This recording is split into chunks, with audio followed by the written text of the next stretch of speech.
Hello again. Welcome to CropLife Retail Week. This is Paul Schrimpf with Eric Sfiligoj, back together again after a few weeks of parting to different trade shows and Been a different while, events. yeah. It has been a while. So, next week is no exception. I'm heading to the Farm Science Review, and we're a little concerned about what we're going to find in terms of just the Ohio crops, Ohio farmers, and what the mood is. I know we're also covering some of the precision developments there, and I hope to see John Fulton from Ohio State University, who's been very involved in precision activities down there as well. But I know it's been a tough year for Ohio farmers and a tough year for a lot of places in the Midwest. And you were at the Mid-America CropLife Association meeting last week and heard quite a bit about kind of the outlook going into 16, didn't you? Yes, thanks, Paul. The Mid-America CropLife Association meeting in Chicago last week. They had several speakers on the docket. There was Charlie Arnett from the Center for Food Integrity talking about how ag can do a better job of communicating with the general public. We also heard from MACA's Young Leader Scholarship winners, all giving their perspective, newer perspective, if you will, since a lot of those folks are new to the marketplace on what agriculture means to them. But one of the highlights of that meeting was a roundtable discussion by several distributors talking about what's going on in the ag marketplace in 2015 and giving a little perspective on their outlook for 2016. And here were some comments from Tom Warner, the head of Crop Production Services, talking about what could be called the new normal for ag retailers. Again, when commodity prices were good, they were all over. Monsanto made a large commitment, a couple large commitments to precision. I'm glad we didn't do it, but worked hard on what to do it. I'm glad they did.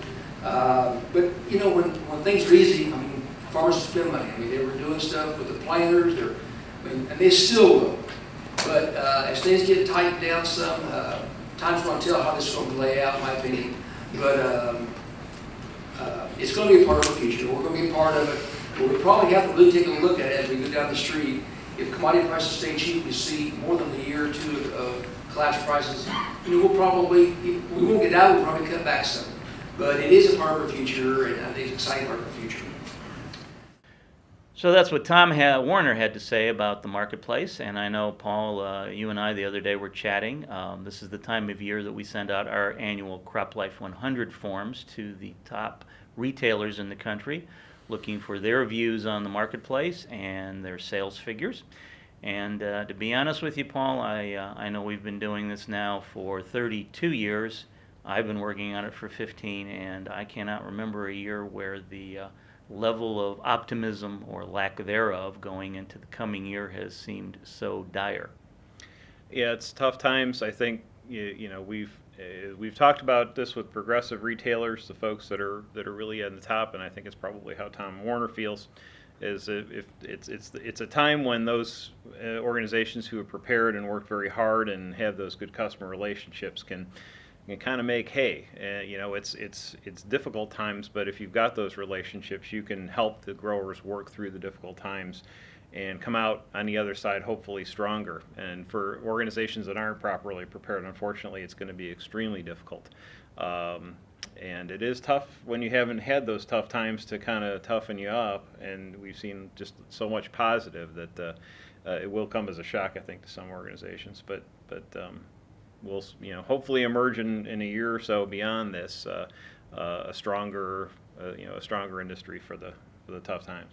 I hope you're right, Paul, although I know we have a question on the form about your level of optimism going into the 2016 season. And I know in prior years we asked people to kind of give us their views, either optimistic or pessimistic towards the coming year. And in prior years, usually about 30% or so of the respondents have said they're pretty negative about the coming year.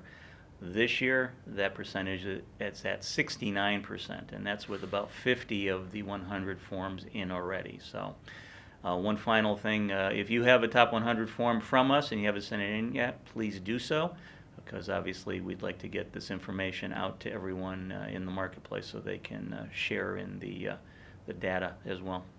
Yeah, it's how we aggregate this information, and it's how we help the entire retail community to figure out where things are going and kind of where things stand. Well, that's it for this edition of CropLife Retail Week. Thanks for joining us, and we'll see you again next week.